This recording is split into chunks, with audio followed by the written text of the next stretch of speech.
सज्जनों, यहाँ उपस्थित आदरणीय महात्मागण एवं भाईगण और दूर दूर से आई सभी प्रभु प्रेमी आत्माओं, आज हम सब महाशिवरात्रि के पावन पर्व को मनाने के लिए एकत्रित हुए हैं और हर एक आध्यात्मिक पर्व अपने महत्व के साथ आता है, हमें ये याद दिलाने के लिए कि जीवन में हमारी मंजिल और हमारा महत्व क्या है।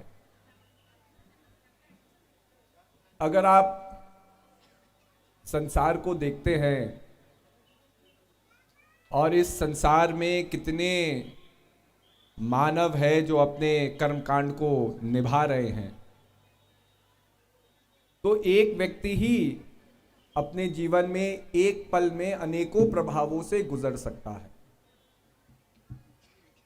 जब आप लोगों को पता होगा कि धूलाबाड़ी की डेट फिक्स हो गई है, सारे काठमांडू के प्रेमियों की इच्छा थी कि भाई कहीं ये ना हो कि सिलीगुड़ी से ही आना जाना हो जाए, लेकिन जब आप लोगों को पता चला कि नहीं, शिवरात्रि का कार्यक्रम यहां मनाया जाएगा, तो स्वाभाविक है मन को बड़ी प्रसन्नता हुई होगी। फिर जैसे जैसे शिवरात्रि की तारीख और समीप आती रही, हम अनेकों पलों में अनेकों प्रभावों से गुजर रहे थे। कोई बड़ी महत्वाकांक्षा से गुरु महाराज जी का इंतजार कर रहा है, दर्शनों का इंतजार कर रहा है। धीरे धीरे आश्रमों में भी काम शुरू हो जाता है, साफ सफाई का, चीजें करने का, एक हलचल सी हो जाती है। लेकिन अब आप जानते हैं कि कार्यक्रम भी आ गया, कार्यक्रम भी हो रहा है, गुरु महाराज जी का आगमन होने वाला है। लेकिन जिस पल प्रत्यक्ष रूप में आप गुरु महाराज जी के दर्शन करेंगे, वो अनुभूति सारी अनुभूतियों से हट करके हो। तो कहने का अभिप्राय ये है कि ये जो प्रभावों का संसार है, हमें एक प्रभाव से दूसरी ओर ले जा रहा है, एक प्रभाव से दूसरी ओर ले जा रहा है। कभी संसार के सुखों को पाते पाते हम बड़े खुश हो जाते हैं, कभी संसार के दुखों को पाते हुए हम बड़े तनावित हो जाते हैं। लेकिन इन प्रभावों का मकसद क्या है? केवल एक प्रभाव से दूसरी ओर जाना या प्रभावों से अपने जीवन को बदलने की शिक्षा प्राप्त करना? देखिए, जब महान पुरुषों ने मानव को यह समझाने का प्रयास किया,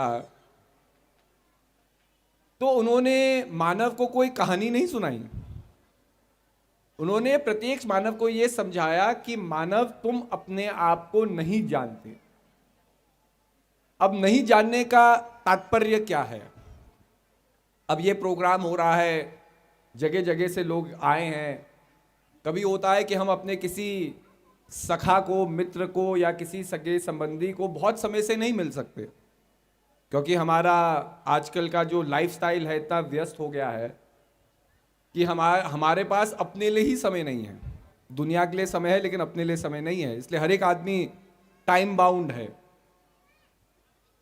आप प्रोग्राम में आते हैं, एक प्रेमी भाई से मिल रहे हैं जिसको बहुत समय से आप मिले नहीं।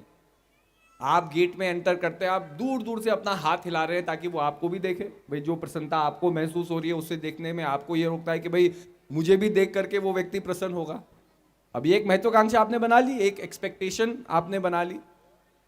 अब मान लो पल भर के लिए कि जब आपकी नजर हटी उस व्यक्ति से, उस व्यक्ति ने आपको देखा और उसने जोर जोर से हाथ हिलाया, लेकिन उस व्यक्ति ने क्या देखा कि भाई ये प्रेमी भाई तो मुझे देख ही नहीं रहा, तो उसने भी अपना मुंह मोड़ लिया। अब आपकी नजर दोबारा उस व्यक्ति पे गई, तो आप तो कह रहे हैं मैं कब से हाथ हिलाए जा रहा हूं और ये कैसा व्यक्ति है, कैसा दोस्त है मेरा, तो मेरी ओर देख रहा ही नहीं है। ये जीवन का एक बहुत बड़ा उदाहरण है कि हम महत्वाकांक्षाओं से जीवन को जीते हैं। आप कोई कर्म कर रहे हैं, कहीं ना कहीं आपकी कोई इच्छा है उस कर्म के पीछे। आप नौकरी जा रहे हैं तो कहीं ना कहीं उस नौकरी से आपको क्या मिल रहा है उसकी इच्छा है। एक बच्चा मन लगा करके पढ़ रहा है तो उसके पीछे भी एग्जाम में फर्स्ट आने की इच्छा है या पढ़ाई में अच्छा कर दिखाने की इच्छा है। तो अगर हम कोई भी कर्म कांड कर रहे हैं, कहीं ना कहीं एक हिडन, एक गुप्त रूप से एक इच्छा, एक महत्वाकांक्षा हमारे उस कर्म से जुड़ी हुई है। अब जीवन का दुख क्या है कि जब हमारी महत्वाकांक्षाएं पूरी नहीं होती, उस प्रेमी भाई ने आपको देखा भी, उसने हाथ भी हिलाया, लेकिन उसका ये जेस्चर आपकी नजरों से परे हो गया, नजरअंदाज हो गया, ये नहीं कि जेस्चर नहीं हुआ। तो महान पुरुष हमें ये समझाना चाहते हैं, संसार में जो हम देख रहे हैं वही केवल वास्तविक सत्य नहीं है, क्योंकि अगर मेरी नजर एक तरफ है तो दूसरी जगह क्या हो रहा है वो तो मैं देख ही नहीं पा रहा। लेकिन इसका मतलब ये नहीं है कि वो कर्मकांड नहीं हो रहा है या उसका महत्व नहीं है।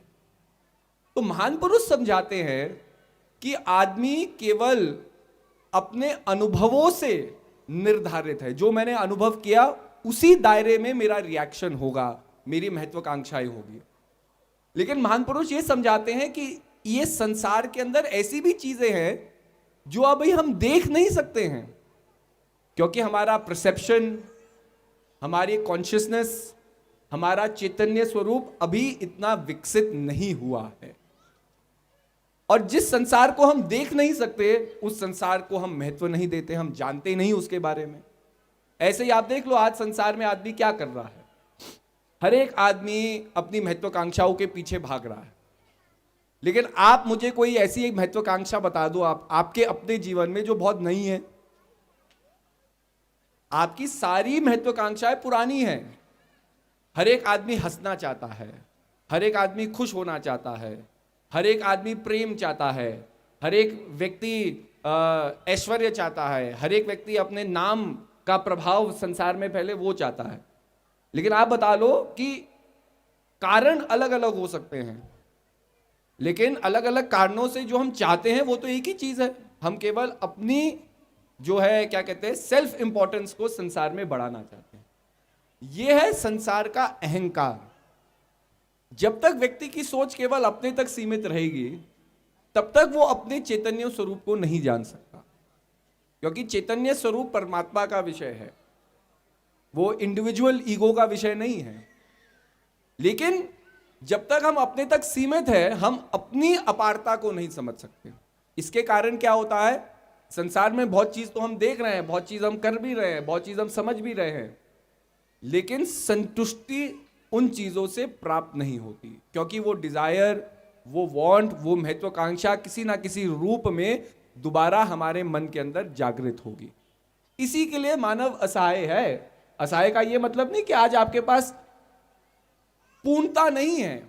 आप आश्रम में आए हैं, पहले तो हमें डर था कल मौसम देख करके कि भाई आज बारिश ना हो जाए, तो मैंने देखा सुबह सुबह बहुत से लोग छाता लेकर के आए, क्योंकि मुझे लगता है कि जब भी पशुपतिनाथ में महाशिवरात्रि का कार्यक्रम होता है हमारे यहाँ काठमांडू में, तो एक बार तो भगवान शंकर हम लोगों को भिगा ही देते हैं। अब भगवान शंकर भी सोचते होंगे कि पूरे साल ये मुझे भिगाते रहते हैं, तो एक दिन मुझे भी मौका मिलता है इनको भिगाने का। लेकिन देखिए आज गुरु महाराज जी की असीम कृपा से और देवी देवताओं के सानिध्य से कितना अच्छा मौसम हो गया। बल्कि जो धूप में बैठे हुए हैं, अब अपने आप को, कभी मैं सुबह देख रहा था, आज तो धूप थोड़ी कम हो गई, लेकिन सुबह एकदम तेज धूप थी, तो लोग उसी छाता को जिससे बरसात से बचने के लिए आए थे, वो अपने धूप से अब उसको अपने आप को बचा रहे थे। तो कहने का अभिप्राय यही है कि संसार में जब तक हम जीवन के महत्व को और अपने महत्व को नहीं समझे, तब तक हम संसार में असहाय है। असहाय का मतलब क्या, हम खाना खा रहे हैं, खाना खा रहे हैं, ये तो नहीं कि खाने से हमारी भूख हमेशा के लिए मिट जाएगी। धीरे धीरे हमें भूख दोबारा लगेगी। जब भूख दोबारा लगेगी तो वापस आप अपनी भूख को शांत करने के लिए वही कर्म करोगे कि खाने की खोज करोगे, खाना बनाओगे और खाने को खाओगे। तो इसको तृप्ति नहीं कहा जाता, क्योंकि एक रेपिटेटिव साइकिल है। फिर से आपकी महत्वाकांक्षा बढ़ेगी, आप फिर से उस महत्वाकांक्षा को पूरा करने के लिए संघर्ष करोगे, संसार में कुछ कर्म करोगे, उस कर्म से आपको संतुष्टि की अनुभूति होगी, लेकिन वो साइकिल किसी ना किसी रूप में चलता रहेगा।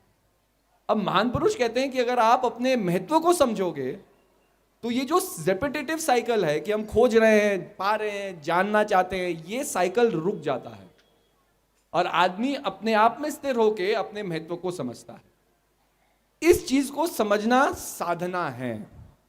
साधना है क्योंकि अपने आप से बहुत संघर्ष करना होता है। जैसे माता पिता हमारे बारे में सब कुछ जानते हैं, क्योंकि बचपन से हमें उन्होंने पाल पोस करके बड़ा किया है। माता पिता जान लेते हैं कि कब बच्चा सच बोल रहा है, कब झूठ बोल रहा है, क्योंकि जो जो प्रभाव हमने जाने हैं जीवन के, वो उनके आगे ही जाने हैं। लेकिन एक छोटा बच्चा अपने आप को बड़ा चालाक और चतुर समझता है। वो कहता है कि अरे मैं ऐसा बोल दूंगा तो मम्मी को ऐसा समझा दूंगा, पापा को ऐसा समझा दूंगा, कुछ नहीं पता चलेगा। लेकिन माता पिता भाई बच्चे की नादानी समझ करके उसे नजरअंदाज कर देते हैं कि भैया ठीक है, अभी तो छोटा है, नादान है, नहीं समझता। लेकिन माता पिता सब जानते हैं बच्चे के जीवन में क्या हो रहा है। कहने का अभिप्राय यही है कि जीवन में भगवान ने सर्वगुण संपन्न ये संसार को बनाया है, और चैतन्य का सबसे बड़ा महत्व यही है कि आप अपने जीवन को किस रूपरेखा में डालना चाहते हैं। आप अपने कर्मों से और अपने सोच से उस रूपरेखा में अपने जीवन को अग्रसर कर सकते हैं। आप देखो कितने जीव जंतु हैं, कितने प्राणी हैं। अगर आप ह्यूमन एक स्पीशीज है, लेकिन आप और भी प्राणियों का एक संकलन करेंगे तो ऐसे तो कितने प्राणी हैं जिनको हमने आज तक देखा ही नहीं है। वो जल के नीचे होंगे, बड़े गहराई समुद्र के अंदर होंगे, और आज पनडुब्बियों के द्वारा, कैमरों के द्वारा जब रिसर्च की वेसल्स वहां जाती है और वो पहली बार वहां की फोटोग्राफी कर रही है, तब साइंटिस्ट लोगों को पता आ रहा है कि भाई किलोमीटर नीचे, पानी के भी, समुद्र के नीचे भी जीवन है। क्योंकि पहले लोग सोचते थे कि जहां प्रकाश रहेगा, जहां सूर्य रहेगा, जीवन वहीं रहेगा। लेकिन इतने किलोमीटर जब आप पानी के नीचे जाएंगे तो सूर्य की किरण भी वहां नहीं पहुंचती, एकदम अंधकार है, मतलब प्रकाश है ही नहीं किसी रूप का, लाइट का कोई प्रेजेंस नहीं है। लेकिन उस अंधकार में भी जीवन है, और जीवन उस अंधकार को ही सर्वस्व मान करके, मतलब जीवन वहां चल रहा है। तो ऐसे ऐसे प्राणी हैं जिनके शरीर से लाइट जलती है, मतलब वो रोशनी पैदा कर रहे हैं उस अंधकार में। तो कहने का अभिप्राय यह है कि अगर आप सारे प्राणियों को देखो, कितने प्राणी हैं, किसी हाथी को देख लो, अद्भुत शक्ति है। हाथी अपने सूंड से पेड़ों को गिरा सकता है। हम 4-5 टहनियों को भी एक साथ रख ले और उसको तोड़ने की कोशिश करें तो बहुत कम लोग होंगे जो बहुत जिम विम जाते होंगे वो उसे तोड़ सकेंगे। वरना अक्सर तो आदमी कहेगा भाई ये हमारे बस की बात नहीं है, आप सौर ले आओ, या अगर तोड़ना ही है तो हजारों माध्यम है, लेकिन हाथ से थोड़ी जरूरी है तोड़ सकते लकड़ी। तो हमारे अंदर हाथी जैसा बल नहीं है। घोड़ा है, कितनी तेज भाग सकता है, कितनी फुर्ती से भाग सकता है। आदमी थोड़ी देर भागेगा फिर थक जाएगा। कोई लॉन्ग डिस्टेंस किलोमीटर वाले होते हैं, वो कुछ 10 किलोमीटर भाग लेंगे, फिर उनको थकान लग जाती है, रुक जाते हैं। कोई 50 किलोमीटर तक भाग जाता है, फिर 3-4 दिन तक उसको आराम करना होता है, क्योंकि शरीर एकदम वीक हो जाता है। तो कहने का घोड़े जैसे हमारे पास फुर्ती नहीं है। लेकिन शास्त्रों में मानव को सबसे अद्भुत प्राणी क्यों कहा गया? हम हाथी जैसे पेड़ तो नहीं तोड़ सकते, घोड़े जैसे हम तेज तो भाग नहीं सकते, शेर की तरह हमारे पास ताकत नहीं है। मतलब अगर आप देख लो कितने प्राणी हैं जिनके अंदर अद्भुत चमत्कारी शक्तियां हैं। एक चमगादड़ है, देख नहीं सकता, लेकिन अपनी ध्वनि से वो देख सकता है, मतलब स्वर से देख सकता है, आंखों से नहीं देख सकता। लेकिन आप मानव को देखो ना, मानव के अंदर क्या ऐसी अद्भुत चीज है कि मानव को सर्वश्रेष्ठ प्राणी बताया गया, या जो चैतन्य स्वरूप का जो एक ग्राफ है उसमें मानव को सर्वश्रेष्ठ उपाधि दी गई।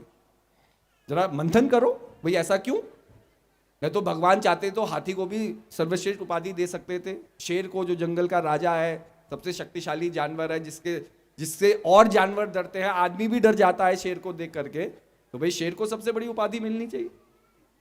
तो अगर आप देखेंगे सारे प्राणी चैतन्य स्वरूप है, मतलब चैतन्य के एक हिस्से हैं। उनके सबके अंदर प्राण शक्ति है। आपके अंदर प्राण शक्ति है, एक चींटी के अंदर प्राण शक्ति है, हम में एक प्राण शक्ति है, एक घोड़े, एक हाथी के अंदर भी प्राण शक्ति है, कॉन्शियसनेस है। लेकिन केवल मानव ही अपने चैतन्य स्वरूप, अपने कॉन्शियसनेस का उपयोग कर सकता है। कर्म करने से पहले हम सोच सकते हैं कि मैं ये कर्म करने जा रहा हूं, इसका परिणाम क्या होगा। और यह शक्ति अपने आप में बहुत अद्भुत शक्ति है, क्योंकि इसी शक्ति के आधार पर धर्म की स्थापना होती है। अगर मान लो आदमी के अंदर ये चैतन्य सोच ही नहीं थी कि ये काम करने से पहले इसका परिणाम क्या होगा। आप सोचो संसार में कितने गलत काम केवल इस सोच को सोचने से रुक गए होंगे। एक आदमी का मैं लड़ने जा रहा हूं, तो लोगों ने मंथन किया कि भाई हम लड़ाई लड़ेंगे, इसका परिणाम क्या होगा। तो किसी ने मंथन किया, उसने कहा कि जी लोग विधवा हो जाएंगे, महिलाएं विधवाएं हो जाएंगी, लोग मारे जाएंगे, लड़ाई का कोई मतलब सीधा औचित्य नहीं, कोई अच्छा परिणाम नहीं होगा। तो राजा कहता है ठीक है, हम समझौता करेंगे, हम लड़ेंगे नहीं। तो कितनी लड़ाइयां लड़ गई। अगर आप देखो, अगर आदमी अपने नासमझी में अगर ये सोचता ही नहीं कि मैं क्या करने जा रहा हूं, तो आज तक तो कितने हथियार हमने ऐसे बना रखे हैं जो पल भर में हमारे संसार को नष्ट कर सकते हैं। और वो ये नहीं कि हजारों व्यक्तियों के पास वो बटन है, एक आदमी के पास बटन है, एक आदमी का दिमाग खराब होना है, वो उसको बटन दबाना है, वो मिसाइल चल जाएगी। उसके बाद फिर हम कहते रहे कि भाई रोको रोको भागो, लेकिन वो भागने का भी समय फिर आदमी के पास नहीं है। तो कहने का अभिप्राय है कि कहीं ना कहीं जो सोचने और समझने की शक्ति है कि हम अपने कर्मों द्वारा क्या इंपैक्ट कर सकते हैं, ये हाइटन स्टेज ऑफ कॉन्शियसनेस केवल मानव के अंदर है। कुत्ते को भूख लगेगी, वो भौंकेगा। कुत्ता देखता है उसका मालिक उसके पास है, उसे कुछ चीज चाहिए तो अपने मालिक को जाकर के प्यार करेगा। पर वो अपने कॉन्सिक्वेंसेस का तो नहीं, अपने एक्शन के कॉन्सिक्वेंसेस को तो नहीं सोच सकता ना, कि अगर मैं ये करूंगा तो ये होगा, ये करूंगा ये होगा। कुत्ता अपने कर्मों के अधीन है। केवल मानव अपने सोच और अपने कर्मों से अपनी परिस्थितियों को बदलने की ताकत रखता है। इसीलिए मानव को सर्वश्रेष्ठ उपाधि दी गई कि मानव अपने चैतन्य स्वरूप का उपयोग करके संसार में धर्म की स्थापना कर सके, अर्थात एक बैलेंस्ड वर्ल्ड को ला सके। अब अक्सर क्या होता है जब हम धर्म की बात करते हैं, तो आजकल लोगों की मानसिकता इतनी छोटी हो गई है कि हर एक व्यक्ति अपनी परिभाषा से धर्म को देखना चाहता है। आज हमने टीका लगा लिया तो हमारा धर्म बदल गया, आज हमने चोटी रख ली तो हमारा धर्म कुछ और हो गया, आज हमने एक ताबीज पहन लिया तो हमारा धर्म कुछ और हो गया, आज किसी ने जनेब पहन लिया तो उसका धर्म कुछ और हो गया। लेकिन धर्म की परिभाषा क्या है, आप बताइए। अगर हम मंथन करें कि भाई धर्म की व्याख्या क्या है, हम डेफिनेशन देते हैं हर एक चीज को, एक डिक्शनरी भी होती है, डिक्शनरी में जिस शब्द का अर्थ हम समझते नहीं है तो हम उस शब्द का अर्थ डिक्शनरी से प्राप्त करते हैं कि भाई ये शब्द का अर्थ क्या है, इसका महत्व क्या है। अब हम धर्म की बात करते हैं, हम बार बार नारा लगाते हैं, धर्म की जय हो, अधर्म का नाश हो, प्राणियों में सद्भावना हो, विश्व का कल्याण हो। हम आज भी ये धार्मिक ही पर्व मनाया जा रहा है, लोग धार्मिक इच्छा से यहाँ आए हैं। लेकिन धर्म की व्याख्या क्या है, धर्म को आप कैसे डिफाइन करेंगे। अगर आपका बच्चा कल पूछे कि मम्मी धर्म का मतलब क्या है, आप उसे क्या समझाएंगे। आप उसे ये समझाएंगे कि नहीं, धर्म का अर्थ एक शब्द है हिंदू कि हिंदू धर्म है, उसकी व्याख्या है। अब हिंदू धर्म क्या है आप बताइए। धर्म क्या केवल एक सोच है कि 5 लोग एक सोच के साथ अपने जीवन को जी रहे हैं तो वो बड़े धार्मिक व्यक्ति हो गए। भाई हर एक व्यक्ति, एक आदमी आपको बुरा भी, आपका बुरा चाहता है तो वो भी एक सोच है संसार में। नेगेटिविटी किसी के प्रति रखना भी एक सोच है। तो हर एक व्यक्ति किसी ना किसी सोच से तो जीवन को जी रहे हैं, लेकिन हर एक व्यक्ति संसार में धार्मिक नहीं है। तो धर्म सोच तो नहीं हो सकती, क्योंकि किसी ना किसी पॉजिटिव या नेगेटिव सोच से आदमी जी रहा है। तो धर्म की व्याख्या क्या है, अगर आप इसका मंथन करें तो एक बहुत महत्वपूर्ण क्वेश्चन ये उठता है। हम धार्मिक बनना चाहते हैं लेकिन हम डेफिनेशन ही नहीं जानते, तो हम अपने आप को किस रूपांतरण में या किस चेंज में अपने आप को देखना चाहते हैं। सबसे सिंपल डेफिनेशन धर्म की ये है कि जीवन में जो आप नहीं चाहते हैं आपके साथ हो, वो आप किसी और के साथ ना कीजिए। अब इस डेफिनेशन को अगर समझा जाए तो ठीक है, बड़े सरल शब्द हैं। हम सोचते हैं कि भाई धर्म में श्रद्धे जी ने इतना बोल दिया धर्म के बारे में, तो बड़ा कॉम्प्लिकेटेड कोई आंसर होगा उसका, पर कॉम्प्लिकेटेड आंसर नहीं है। अगर आप जीवन में मानवता की धारणा को देखो तो हर एक व्यक्ति को मूल तौर से पता है क्या उसके लिए सही है, क्या उसके लिए गलत। क्यों? क्योंकि जीवन हमें शिक्षा देता है। अगर मैं आग में उंगली डालूंगा और आग मुझे जला रही है, दर्द का महसूस मुझे एक बार हुआ है, तो जिंदगी में ये थोड़ी है कि 1000 बार हाथ जलने के बाद मैंने ये सीखा कि आग जलाने वाली चीज है। वो तो एक ही बार काफी था ना, लाइफ लेसन्स लर्न। और आज भी हम आग को देख लेंगे, आग से दूर रहेंगे, सेक जरूर लेंगे उसकी गर्मी को, लेकिन कोई आदमी अगर ठंड भी हो तो अपना हाथ आग में नहीं डालता।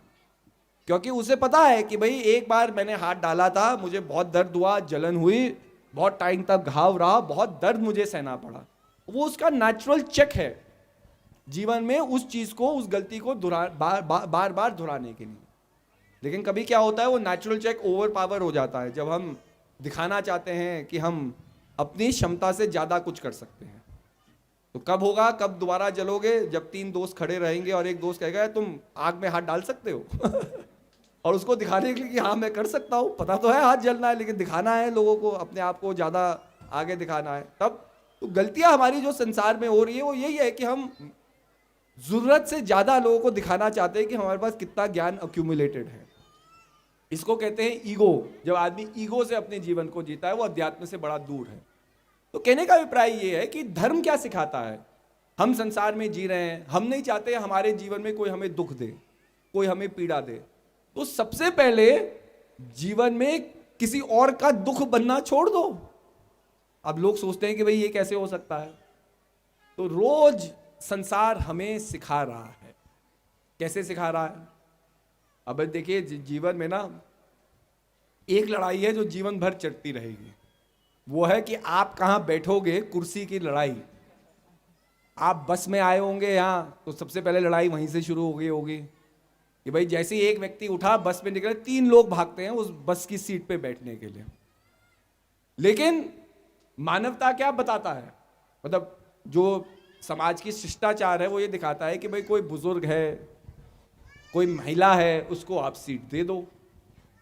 लेकिन जो व्यक्ति सीट के ऊपर भागते हैं वो महिला तो हो नहीं सकती, ना वो बुजुर्ग हो सकते हैं, बुजुर्ग को तो टाइम लगेगा भाई पहुंचने के लिए। जो सबसे यंग और फुर्तीला व्यक्ति है, जिसको बैठने की जरूरत भी नहीं है क्योंकि सबसे फुर्ती उसके अंदर है और इतनी तेज भाग करके आ रहा है, तो उसका मतलब अंग संग तो सब ठीक चल रहे हैं उसके। लेकिन वही व्यक्ति जो सबसे पहले वहां पहुंचेगा, उसी को जरूरत नहीं है सबसे ज्यादा कुर्सी पे ना बैठने की, because he is physically active, he is physically fit, he is physically fine. अब वो जो व्यक्ति बैठ जाएगा तब उसको नोटिस करना अगली बार ना, वो ऐसे बैठ जाएगा जैसे वो बस में अकेला व्यक्ति है और कोई एग्जिस्ट ही नहीं करता। क्योंकि कहीं ना कहीं उसने अपने अंदर ऐसे बंद बना लिए कि वो देखना ही नहीं चाहता कि कोई महिला भी इधर हो, क्योंकि उसके मन के अंदर उसकी कॉन्शियसनेस बोलेगी यार तू तो ठीक ठाक है, वो बेचारी बुजुर्ग महिला को तो बैठने देना। पर अगर देखेगा तब तो कॉन्शियसनेस आएगी अगर आंख बंद करके बैठ जाए कि भाई आगे पीछे कोई है ही नहीं, तो कॉन्शियसनेस भी अपना काम कैसे करेगी, चैतन्य स्वरूप अपना काम कैसे करेगा। तो ये आदमी की चतुराई है।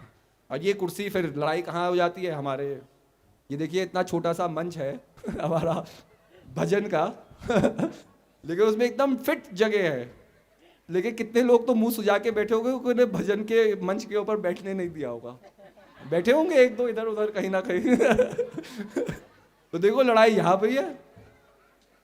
हमारा स्टेज भी थोड़ा छोटा हो गया, नहीं तो इस पे भी बैठने की लड़ाइयाँ शुरू हो जाती कि कौन बैठेगा कौन नहीं बैठेगा। होता है, आपकी लड़ाइयाँ शुरू है और अभी सबसे बड़ी लड़ाई होने वाली है, भंडारे की लड़ाई अभी तो वो शुरू ही नहीं हुआ है तो कहीं ना कहीं देख लो ये जीवन क्या है, ये जीवन हमारी परीक्षाएं ले रहा है, हमें टेस्ट कर रहा है कि भाई नाम कहने के लिए तो थ्योरेटिकली आप धर्म की व्याख्या बताते हो, टीका लगाते हो, बड़े चंदन लगाते हो, अपने आप को धर्म का हम एक क्या मान रहे हैं, एडवर्टाइजमेंट मान रहे हैं चलता फिरता कि हमसे बड़ा धर्म का कोई धर्म को बताने वाला हो ही नहीं सकता। लेकिन जहां प्रैक्टिकलिटी आती है कि धर्म को हमने कितना समझा, वहां हमारा नंबर 0 है। क्योंकि जहां धर्म आना चाहिए और जीवन में हम मिल करके संघर्ष करें किसी और के दुख दर्द को मिटाने के लिए, वहां तो मैंने केवल अपना दुख दर्द देखा, और जो निवारण मैं भाग करके किया कि मैं भाग करके जा रहा हूं, तो मेरे भागने से ये थोड़ी होता है कि इंडिया पाकिस्तान के बीच में इंडिया ने क्रिकेट मैच जीत लिया या नेपाल ने यूएन में जाकर के बहुत बड़ा कोई प्राइज जीत लिया। नहीं, अगर मैंने कोई कर्म भी किया हो तो केवल अपनी पूर्ति के लिए किया ना, कि मैं भागा, मैं कुर्सी पे बैठ गया ताकि मेरा दुख दर्द कम हो जाए। तो यही जीवन दिखाएगा। अब क्या है, जीवन को ऐसे ही जियोगे केवल अपने स्वार्थ के लिए, केवल अपने मतलब के लिए, केवल अपने दुख के लिए, तो भाई धर्म को तो हमने समझा ही नहीं। धर्म की व्याख्या हमने जरूर समझ ली, थ्योरी हमने जरूर समझ ली, लेकिन धर्म से, धर्म को जानने से, समर्पण से जो प्रभाव जीवन में आना चाहिए, जो शांति जीवन में आनी चाहिए, जो बैलेंस जीवन में आना चाहिए, वो बैलेंस कभी जीवन में नहीं आएगा। तो जीवन में जो ज्ञान हमें समझाता है, वो समझाता है कि जीवन को एक संतुलित तरीके से, एक बैलेंस्ड वे से आप जीवन को जियो। जीवन में हम किसी चीज को समाप्त नहीं कर सकते हैं, क्योंकि हमने किसी चीज को जन्म नहीं दिया है। भगवान ने अगर संसार को बनाया, संसार में अंधकार को बनाया और प्रकाश को बनाया, तो भगवान के पीछे भी तो कोई सोच होगी कि भाई अंधकार अपने आप में जरूरी है, प्रकाश अपने आप में जरूरी है। लेकिन मानवता अपनी नासमझी में क्या कहता है, नहीं नहीं, प्रकाश ही सबसे अच्छा है। प्रकाश का हमने गुणगान कर दिया और अंधकार को हमने पटक दिया कहीं कोने में कि अंधकार बहुत खराब है। भाई अंधकार कैसे खराब हो सकता है? अगर भगवान ने उसे बनाया है तो सोच समझ करके बनाया है। ठीक है, अंधकार से हमें डर लग सकता है, अंधकार से हमें, हमारे अंदर गलतियां हो सकती है, गलत प्रभाव जरूर जागृत हो सकते हैं। हम संभल संभल करके चलते हैं, हिचक करके चलते हैं अंधकार में, क्योंकि भाई कुछ दिखाई नहीं दे रहा, मन घबरा जाता है। लेकिन जरूरी ये थोड़ी है कि इसी की वजह से, क्योंकि हम घबरा रहे हैं किसी चीज से, वो चीज गलत हो गई। संसार में हर एक गुण को, संसार में भगवान ने बड़े सोच समझ करके रखा है। अब उसी सोच समझ से हमें सही चीज का सही उपयोग करना है। जीवन में डेस्टिनी एक चीज होती है, भाग्य एक चीज होती है। तो इसके ऊपर भी एक बहुत अच्छा मंथन हुआ, बहुत से लोग जुड़े और बहुत से लोगों का ये मंथन था कि भाई एक डिबेट आया कि भाई भाग्य क्या है। अगर मुझे राजा बनना है, मेरा भाग्य है, तो एक आदमी ने कहा मैं कुछ भी ना करूं तभी भी मुझे राजा बनना चाहिए क्योंकि भाग्य है। बात भी सही है, होना चाहिए, क्योंकि वही तो डेस्टिनी है कि जो चीज आपकी जीवन में लिखी हुई है, आपको मिलने आए, वो चाहे आप कुछ करें ना करें, चाहे आप सोते रहिए, वो चीज आपको मिलेगी। ठीक है, और अगर कोई चीज नहीं मिलनी है, आप उसके लिए कितना भी कर्म कर लीजिए, वो चीज आपको नहीं मिलेगी। अब भाग्य क्या है, डेस्टिनी क्या है, अगर इस डेफिनेशन में आप कर लो, तो इस डेफिनेशन से अगर देखा जाए तो भैया अगर आपको भगवान को पाना है तो आप पाओगे, पर इसका मतलब ये तो नहीं कि हम सारे बुरे काम करने शुरू कर दें, क्योंकि जो पाना है ही तो पाना ही है। अगर बुरे काम करेंगे तो हम भगवान से तो बड़े दूर चले जाएंगे ना, एक बुरे इंसान बन जाएंगे। तो जब ये डिबेट हुआ तो डिबेट में एक बड़े दूरदार्शनिक व्यक्ति थे, उसने कहा कि भाई ठीक है, आप तो एक तरफा डेफिनेशन दे रहे हो। जिस आदमी को काम नहीं करना वो कहेगा यार काम मत करो, तभी भी मिल जाएगा जो मिलना है, क्योंकि वो एक बहाना उसने ढूंढ लिया। जिस आदमी को काम करना है वो कहेगा यार काम करो तभी भाग्य की पूर्ति होगी, तो काम करते रहो। तो हर एक आदमी ने अपने प्रभाव से डेफिनेशन को ढूंढ लिया। लेकिन भाग्य क्या है, भाग्य की डेफिनेशन क्या है कि सही समय पे सही निर्णय अपने मन में लेना, यही डेस्टिनी है। आज आप लोग यहां आए हैं, बहुत एक महत्वाकांक्षा है मन के अंदर सत्य को जानने की। सत्य क्या है, हमारा जीवन का महत्व क्या है, इस श्वासों का महत्व क्या है। और कहीं ना कहीं ये बहुत महत्वपूर्ण प्रश्न है जो आज नहीं तो कल, कल नहीं तो परसों आप अपने जीवन से पूछोगे। लेकिन उसका आंसर क्या है, बात क्या है? भाई देखो, प्रभु है संसार में, पशुपतिनाथ तो हजारों साल से यहाँ बैठे हुए हैं। हजारों साल में कितने जन्म हुए होंगे नेपाल में, कितने लोग मरे होंगे, कितने लोग पशुपति के नाथ के दर्शन किए होंगे। लेकिन कहने का अभिप्राय है कि हर एक व्यक्ति पशुपति नाथ के महत्व को नहीं समझ सकता, इतने समीप होने के बावजूद भी, अपना जीवन उसके पास भी व्यतीत करने के बाद, क्योंकि सही समय पे सही कर्म नहीं किया। क्या होता है, मैं आपको एक उदाहरण देता हूं। हमारे बद्रीनाथ के पास, बद्रीनाथ धाम के पास एक छोटा सा गांव है जो करीब 10-12 किलोमीटर पहले आता है, उसको कहते हैं पांडुकेश्वर। तो वर्णन यह आता है कि जब पांडवों को निकाला गया और पांडवों ने संघर्ष लिया कि भाई हमने तो बहुत पाप किए, हमने अपने गुरुओं का वध किया, हमने अपने भाइयों का वध किया, तो इसका पश्चाताप हमें करना है। तो किसी ने पांडवों से कहा कि भाई आप पहाड़ों में जाओ और शंकर जी को ढूंढो। अगर शंकर भगवान आपको दर्शन दे देंगे तो क्या होगा, ये होगा कि भाई आपके पापों का प्रायश्चित हो गया। तब शंकर भगवान को ढूंढते ढूंढते ढूंढते पांडुकेश्वर पहाड़ों की तरफ गए। तो मतलब वो जगह का नाम पांडुकेश्वर इसलिए कहा जाता है कि हो सकता है पांडव वहां रुके होंगे, उन्होंने वहां विश्राम किया होगा। तो जितनी भी श्री बद्रीनाथ जी की विधि के लिए पूजा की सामग्री चाहिए होती है, हर दिन उसमें कुछ बेलपत्र चढ़ते हैं, कुछ और चीजें चलती है, चंदन चढ़ता है, तो सब पांडुकेश्वर के ही गांव वालों के ऊपर ये एक ड्यूटी है कि उन लोगों को ही, चाहे जब हमारे यहाँ आपदा भी आई, रोड टूट गए, तभी भी पांडुकेश्वर लोग पैदल चल चल करके वो चीज़ों को वहाँ पहुँचाते थे। तो उनका उनका एक ये वो है। जब हम पांडुकेश्वर पहुंचे तो मैं ऐसे ही लोगों से बातचीत कर रहा था। महाराज जी का कोई पॉलिटिकल कार्यक्रम था, तो कुछ कार्यकर्ता लोग बैठे हुए थे, तो बातचीत होने लग गई, सब कोई बताने लगे जी हम यहाँ से हैं, हम ये से। तो मैंने कहा आपने बद्रीनाथ जी के दर्शन नहीं किए? तो अक्सर पांडुकेश्वर वाले बद्रीनाथ जी के दर्शन ही नहीं करते, क्योंकि उनको लगता है यार 10 किलोमीटर तो है, कभी भी चले जाएंगे, कल चले जाएंगे, आज अपना काम कर लो, आज अपनी खेती कर लो, अरे कल चले जाएंगे, कल चले जाएंगे।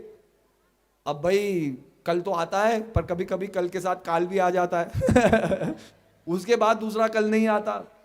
तो कितने लोग हैं इतना समीप होते हुए भी, मतलब आज आप सोचो ना, आप लोग इच्छा रखते होंगे कि भाई हम 4 धाम यात्रा करेंगे।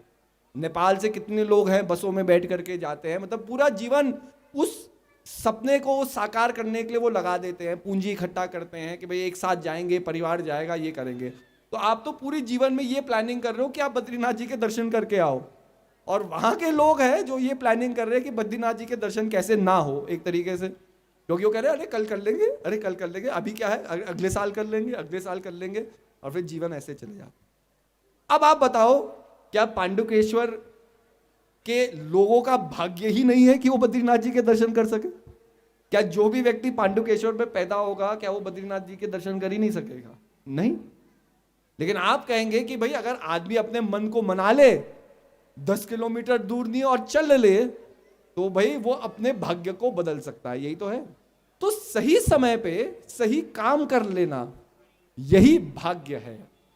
अब हम ना कर सके, या किसी कारण हम अपनी परिस्थितियों कारण, अपनी कमजोरियों कारण, अपने डर कारण, अपने भय कारण हम सही निर्णय नहीं ले पा रहे हैं, सही काम नहीं कर पा रहे हैं, तो घूम फिर करके आदमी क्या कहता है कि मेरा भाग्य ही नहीं था कि जीवन हमेशा बदल रहा है, जीवन हमेशा मौका दे रहा है, लेकिन मौका किस चीज का दे रहा है?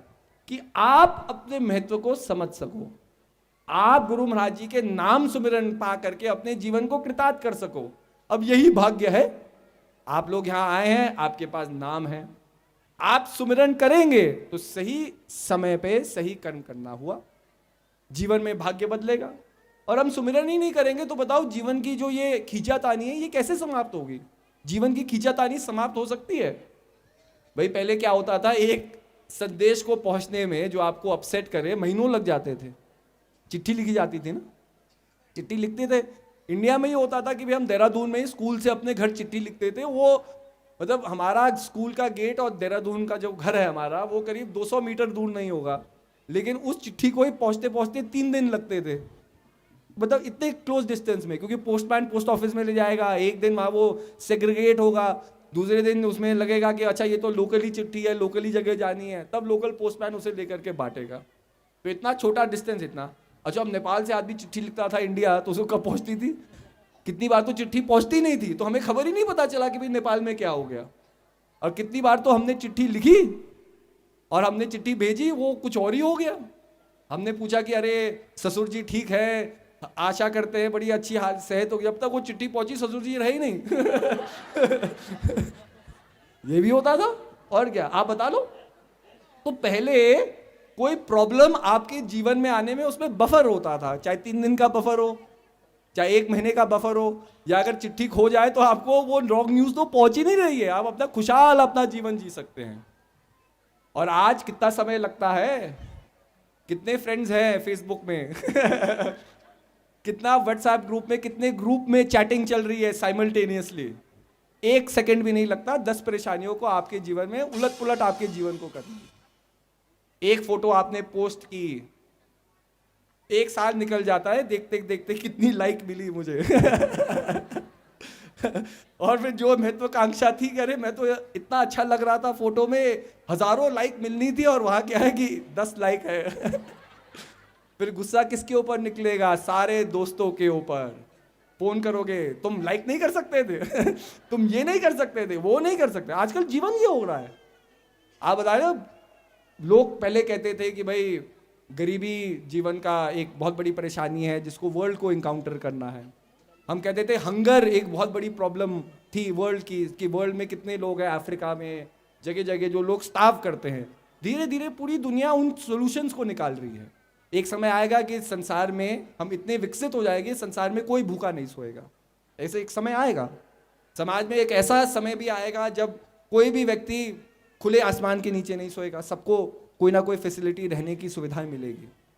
लेकिन जो आने वाली 22nd सेंचुरी है, क्योंकि 21st सेंचुरी में तो हमारी 22nd सेंचुरी की प्रॉब्लम क्या होगी कि हमारे यूथ वाले सोचेंगे कि भाई फोन में डेटा कहाँ से आएगा। आप देखो आजकल सारी प्रॉब्लम, हमारा जीवन आपके फोन से इतना बिछ गया है, अब फोन में डेटा ही नहीं है तो फेसबुक काम नहीं करेगा, व्हाट्सएप काम नहीं करेगा, आपके जो मैसेजेस है इधर से उधर नहीं जाएंगे। अब आप देख लो, एक दिन अपना फोन ऑफ करके देखो, आप रह पाओगे बिना फोन के? आदमी को लगता है मेरे जीवन समाप्त हो गया, जैसे मैं कुछ टाइप नहीं कर रहा तो पता नहीं क्या हो गया। और देखो ये धीरे धीरे हो रहा है। आप घर में जाइए, आप रेस्टोरेंट में चले आके देख लीजिए, 4 लोग बैठे हुए हैं, कोई एक दूसरे से बात नहीं कर रहा, सब फोन पे लगे हुए हैं। यही जीवन है। तो जीवन जिस तरीके से बदल रहा है, जितनी तेजी से बदल रहा है, संसार का जो ये नेगेटिव प्रभाव है उतनी तेजी से हमारे जीवन में भी तो आ रहा है। अब इस प्रभाव को रोकने के लिए हम क्या कर रहे हैं? आदमी, एक नदी होती है, नदी में पानी बढ़ने लगता है तो हम बांध बना देते हैं, चेक बना देते हैं उसका। जब तक चेक स्टेबल है तब तक नदी अपने संयम में बहेगी। संयम में बहेगी तो हम नदी को क्या कहते हैं? जननी। जननी कहते हैं ना, जीवन देने वाली। नदी की पूजा होती है, आरती होती है, हम फूल चढ़ाते हैं, नदी के पानी को बड़े अच्छी तरह से अपने घरों में रखते हैं, गंगा जल को अपने घरों में रखते हैं। कोई अपवित्र काम होता है तो सबसे पहले गंगा जल छिड़कते हैं आदमी के ऊपर कि भाई ये ठीक हो जाए, इतनी आस्था है। अब वही नदी अपने बांध तोड़ दे, चेक ना रहे, तो वही नदी क्या हो जाती है? एक विध्वंसकारी शक्ति हो जाती है, बाढ़ बन जाती है। वही जन्म देने वाली शक्ति क्या हो जाती है? एक डिस्ट्रक्टिव फोर्स के रूप में ले लेती है। और फिर हम उसी नदी का उस भयंकर रूप देख करके हम घबरा जाते हैं, हम घरों में मातम बनाते हैं, अरे हमारा घर बह गया, अरे हमारे सब खेती खत्म हो गई, अरे हमारा जीवन समाप्त हो गया।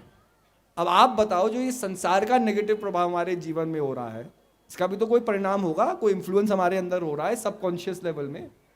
अब इस इन्फ्लुएंस को रोकने के लिए कि क्या हम नेगेटिविटी में ना घुस जाए या हम नेगेटिव प्रभावों के अंदर ना आ जाए, हमने क्या चेक रखे हैं? हमारा कोई चेक ही नहीं है।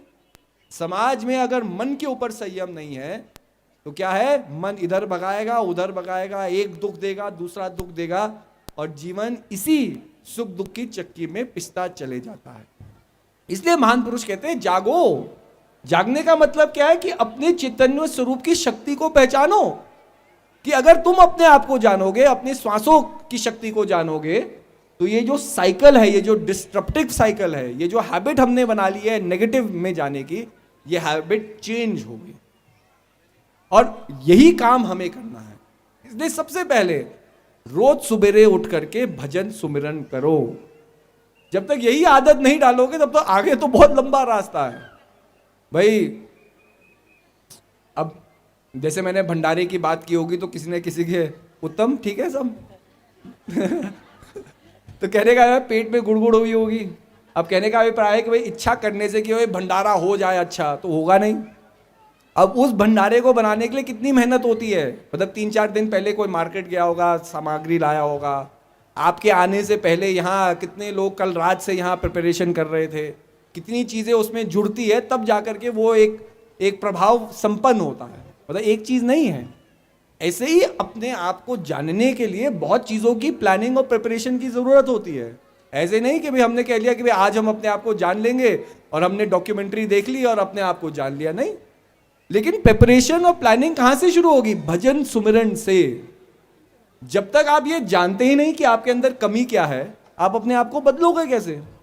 और जब हम भजन सुमिरन करते हैं तो जो हमारे अंदर कमी है सबसे पहले वो उभरता है। अगर हमारे अंदर चंचलता है तो क्या है? मन इधर उधर भागेगा भजन में भी। फिर हम जानते हैं कि भाई कितनी चंचलता है, फिर अब उस फोकस को हम डेवलप करना है, फिर फोकस को डेवलप करेंगे। अब उन चीजों को डेवलप करने के लिए फिर दरबार हमें और माध्यमों से जोड़ता है। सेवा का माध्यम है, प्रचार का माध्यम है। आप स्वयं एक प्रचारक है, एक लिविंग एग्जाम्पल है इसके। तो जो आप जीवन में जाकर के करते हैं उससे कोई और प्रेरित होता है। भाई आज इतना अपार जनसमूह यहाँ खड़ा है, तो भाई हमें भी याद है कि पहले ये आश्रम भी नहीं होता था, यहीं बगल में एक छोटा सा आश्रम होता था, उसमें भी छोटे छोटे कमरे थे, हॉल भी नहीं था उसमें, वो तो एक बिल्डिंग थी छोटी सी, और उस समय कितने कम प्रेमी लोग थे। लेकिन आज अगर इतना बड़ा अपार जनसमूह यहाँ बैठा हुआ है तो ये कैसे हुआ? क्योंकि किसी प्रेमी को देख करके हमने प्रेरणा ली, किसी साधु संत को देख करके हमने प्रेरणा ली, और जब उनसे उनका सानिध्य प्राप्त हुआ, उनका सानिध्य हमें मिला, तब धीरे धीरे हमने जाना कि भाई ऐसा भी जीवन हो सकता है। आज तक हम जिस जीवन को जी रहे थे, जिसको हम सत्य समझ रहे थे, वो जरूर सत्य तो था लेकिन पूर्णता नहीं थी। हम और अपने आप को बदल सकते हैं और रिफाइन कर सकते हैं, और फिर धीरे धीरे लोग जुड़े। और आज क्या है कि देखो, ये इतना बड़ा प्रांगण होने के बाद भी हमें अलग अलग प्रोग्राम करने होते हैं। अभी धोलाबाड़ी प्रोग्राम होगा 7-8 तारीख का, वहाँ भी आश्रम का उद्घाटन है, और कितने भव्य आश्रम को वहाँ के प्रेमियों ने तैयार किया बहुत ही कम समय में। क्योंकि मुझे याद है कि आज से 3 या 4 साल पहले, 3 साल पहले ही हम लोगों ने जाकर के उसका भूमि पूजन शिलान्यास किया था। तो इतने कम समय में इतने बड़े आश्रम को तैयार कर लेना, और इतने रिमोट एरिया का, मतलब ना इतना पिछड़ा हुआ एरिया का, वो भी एक अपने आप में बहुत बड़ी मतलब प्रशंसा की बात है और गर्व की बात है हमारी संस्था के लिए। तो कहने का अभिप्राय यही है कि सबसे पहले भजन सुमिरन करो, उससे क्या होगी, एक पॉजिटिव सोच, एक रचनात्मक सोच जीवन में डेवलप होती है। जब सोच सही है तब धीरे धीरे मन भी सही जगहों में जाकर के लगे, और फिर धीरे धीरे ट्रांसफॉर्मेशन होता है। देखो, किसी पुरानी कहावत है कि रोम एक बहुत पुराने जगत का एक बहुत प्रख्यात शहर था, आज भी बहुत प्रख्यात है, लेकिन रोमन हिस्ट्री बहुत पुरानी और बहुत डिटेल्ड हिस्ट्री है उसकी। तो लोग जब रोम को देखते थे तो लोग कहते थे कि भाई शहर हो तो ऐसा हो, मतलब इतना डेवलप्ड वो था इन द ओल्डन डेज। तो जब रोम को भी लोग देखते थे तो लोग भी कहते थे कि रोम वॉजन बिल्ट इन अ डे, कि ये रोम जो इतना भव्य है, ये शहर आप देख रहे हो, ये शहर एक दिन में बन नहीं गया। तो ये कहावत इसलिए बनी कि लोगों को समझाने के लिए कि जो भी आप पाना चाहते हो, धीरे धीरे आप उस चीज को पा सकते हो। ये नहीं कि हर एक महत्वाकांक्षा आपकी एक ही समय में पूरी हो जाए। तो यही है कि धीरे धीरे हमें ये समझना है कि हमें अपने जीवन में क्या रूपांतरण लाने हैं, क्या चेंजेस लाने हैं। अब भाई देखो, कुछ चेंजेस तो हम कुछ सोच समझ करके ला सकते हैं, लेकिन वो मैंने कहा कि जीवन का भी एक भाग्य है।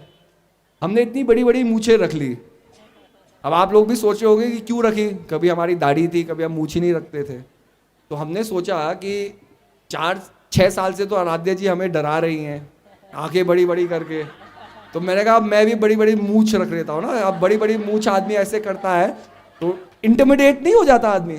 आप देखो, आप किसी को भी देखोगे बड़ी बड़ी मूछें हैं तो हमें थोड़ा लगता है कि भाई क्या पर्सनैलिटी होगी इस आदमी की ना, मतलब बड़ा आदमी सीरियस लगता है। तो मैंने कहा कि भाई अब डराने का तो एक ही बात दिया, भाई 6 साल से हमारी बातों से तो वो डरते नहीं है, तो जरा मूछें ही बड़ी कर ले। अब हमने तो ये सोच के सोचा कि अब मूछें रखेंगे, अब आराध्या जी डरेंगे हमसे। और वो कुछ उल्टा हो गया हमारा एक्सपेरिमेंट हमारे ऊपर। अब हमारी मूछें बड़ी हुई, उनकी आंखें और बड़ी होने लगी। तो आदमी कुछ कर ले, हम परिणाम कुछ और ही सोचते हैं, लेकिन कभी कभी कुछ और ही हो जाता है। इसलिए जितने शादीशुदा लोग हैं उनको एक एडवाइस देना चाहता हूं कि शादी से पहले आपकी पत्नी के अंदर 10 देवियों का वास होता है, 10 देवियों का। लेकिन शादी के बाद कौन सी देवी उभरेगी वो आपके कर्मों के ऊपर निर्धारित करता है। तो ये सारे हस्बैंडों की मेरे लिए एडवाइस है कि बड़ा सोच समझ करके भाई अपनी वाइफ से बात करना और कुछ मांगना। तो कहने का अभिप्राय यही है कि जीवन में बहुत सी चीजें हैं जो जीवन हमें सिखाएगा, समझाएगा, लेकिन हमें भी अपनी समस्याओं का समाधान करने के लिए, कि हम स्वयं समस्या ना बन जाए अपने जीवन की, इसके लिए हमें भी कर्म करना है। और कर्म करना का मतलब क्या, अपने आप को समझो भाई आपके अंदर क्या प्रभाव है जो आपको जीवन में जागृत कर रहे हैं, क्या प्रभाव है जो जीवन में आपको रोज सवेरे उठा रहे हैं, क्या श्वासों की शक्ति है जो एक श्वास लेने से आप एक कॉन्शियस बीइंग है, और एक कॉन्शियस बीइंग की जो पॉसिबिलिटीज है वो एंडलेस है, आप कुछ भी कर सकते हैं अपने जीवन में। लेकिन जरा सोचो कि अगर एक वो श्वास आपके अंदर नहीं जाएगी तो जो भी आपका पोटेंशियल है वो तो जीरो है। आप डॉक्टर बन सकते हैं, आप इंजीनियर बन सकते हैं, आप मे बी डॉक्टर होंगे, बहुत अच्छे सर्जन होंगे, बहुत अच्छे लॉयर होंगे, दुनिया के सबसे अच्छे कवि होंगे, लेकिन वो जो भी धारणाएं आपने संसार में बनाई हैं, जो इमेज बनाई है, वो किसके ऊपर निर्धारित है? अगर वो श्वास नहीं आएगी तो सब चीज समाप्त है। तो कभी हमने सोचा है श्वासों का महत्व क्या है? हम सोचते ही नहीं, हम उसको नजरअंदाज कर देते हैं, हम ग्रांटेड में ले लेते हैं कि भाई हमें तो जीना ही जीना है, अभी कहीं जाना थोड़ी है। और फिर देखो जीवन कैसे सिखाता है। आप भी तो जीने की बड़ी इच्छा है, फास्ट फॉरवर्ड कर लेना 40 साल बाद, हम कितने बुजुर्ग लोगों से मिलते हैं, कोई भी हमें हंसते हुए नहीं मिलता। सब लोग कहते हैं कि अरे कब जाना होगा, हमें मुक्त कर दो, हमें जाने दो, अब नहीं जिया जाता, अब नहीं दर्द सहा जाता। तो भाई जब मौका था मुक्ति पाने का तब तो हम भोग में जीते रहे, तब तो डायबिटीज थी भी तो डॉक्टर को कहते रहे डॉक्टर ही इडियट है, हम तो खा सकते हैं मीठा। और फिर वेट हो गया इतना बड़ा, फिर घुटने के ऊपर हो गया दर्द, फिर घुटने हो गए घिस तो भाई वेट पहले से ही संयम में रहता तो घुटने 10-15 साल और चल लेते, लेकिन घिस दिया पहले ही ओवरवेट करके, तो फिर घुटनों का दर्द नहीं होगा तो किसका दर्द होगा? सिर दर्द थोड़ी होगा तो कहने का अभिप्राय ये है कि जब जीना होता है सही तरीके से हम प्रभावों में बह जाते हैं, हम एवरीथिंग फॉर ग्रांटेड ले लेते हैं। लेकिन जब मौका आता है, जीवन प्रत्यक्ष दिखाता है कि भाई अब तो जाना है संसार से, तब हम क्या रिग्रेट में जीते हैं कि अरे मैं ये कर सकता था, वो कर सकता था। तो इस भाग्य को बदलना है तो सही समय सही कर्म करो। आज आपके पास श्वास है, आज आप जान सकते हो, आज आप घर जाके भजन में बैठ सकते हो, कल ये श्वास रहे ना रहे। तो इसलिए महान पुरुष समझाते हैं कि सत्य के महत्व को समझो, आप सत्य का प्रतीक हैं, आप अपने महत्व को समझो। तभी जाकर के ये जब हम अपने जीवन के दृष्टांत को बदलते हैं, जब परसेप्शन को बदलते हैं, तब समाज बदलता है हमारे लिए। ये थोड़ी है कि आज हमें ज्ञान हो गया तो कल आसमान का रंग लाल हो जाएगा, आसमान का रंग नीला ही रहेगा। संसार में अंधकार प्रकाश दोनों चीज रहेंगे। आपको तंग करने वाले भी जब आपको उपदेश हो जाएगा तभी भी आएंगे जीवन में, और नहीं भी आएंगे अच्छे लोग भी संसार में। तो संसार का जो ये रंग है ये तो वही रहेगा, लेकिन हमारा दृष्टिकोण बदलने से जो हम संसार में प्रभाव जागृत करते हैं, जो हमारा रिएक्शन है संसार के, यहां रूपांतरण आएगा, और यही चेंज सबसे बड़ा चेंज हो। तो मैं यही कहूंगा कि आप लोग खूब भजन सुमिरन करें, और गुरु महाराज जी भी बहुत थोड़े समय में आने वाले हैं। बल्कि आज इतना मौसम साफ होने के कारण क्या हो गया कि इतनी फ्लाइटें आ गई है कि गुरु महाराज जी भी अभी घूम ही रहे हैं ऊपर। उनकी फ्लाइट तो इंडिया से चल रही है, लेकिन यहाँ प्लेन को लैंड करने का ही मौका नहीं मिल रहा। तो गुरु महाराज जी अभी आपसे बहुत दूर नहीं है, बहुत समीप ही है, बहुत जल्दी आ जाएंगे। तो हमारा यही कहना है कि गुरु महाराज जी की आज्ञा का पालन करते हुए, दरबार के संस्कारों और परंपराओं का आदर करते हुए हमें अपने जीवन को जीना है। जब हंस परिवार के एक सदस्य है तो हंस परिवार में रहने का जो उत्तरदायित्व है उसको भी हमें समझना होता है। और उत्तरदायित्व केवल एक है, आप भजन सुमिरन करो। आप जब भजन सुमिरन करोगे तो जो भी जीवन में परेशानी आने वाली है उसका निवारण आपका ही मन देगा, आपका चैतन्य ही देगा। ये है कॉन्शियस एलिवेटेड लिविंग। ये थोड़ी है कि मैं जानता हूं कल मेरे जीवन में क्या परेशानी आएगी, और अगर मेरे जीवन में क्या परेशानी कल आने वाली है तो मैं आज नेपाल में नहीं बैठूंगा मैं तो उस परेशानी को टैकल करने का कोई सोल्यूशन निकालूंगा ना। लेकिन आदमी निश्चिंत होकर के, निर्भय होकर के समाज में क्यों जीता है? क्योंकि उसे पता है कि प्रभु परम परमात्मा है, और अगर मेरे जीवन में कोई गड़बड़ होने वाला है, अगर मेरा समर्पण सही है, अगर मेरा प्रेम, मेरी आस्था सही है, तो वो परमपिता परमात्मा, जो परमपिता परमात्मा है, वही तो अगर समस्या देने वाला है तो समस्या ठीक करने वाला भी है। इसमें मैं क्या कर सकता हूँ? तो ये समर्पण, ये हाइटेंड कॉन्शियस लिविंग एक डिफरेंट व्यू पॉइंट है वर्ल्ड का। लेकिन जब तक उस व्यू पॉइंट को हम धारण नहीं करेंगे, वो व्यू पॉइंट हमारे जीवन को नहीं बदल सकता। तो इसी के लिए भजन सुमिरन करना बहुत जरूरी है। इन्हीं शब्दों के साथ सबको दुआ आशीर्वाद, हरिओम।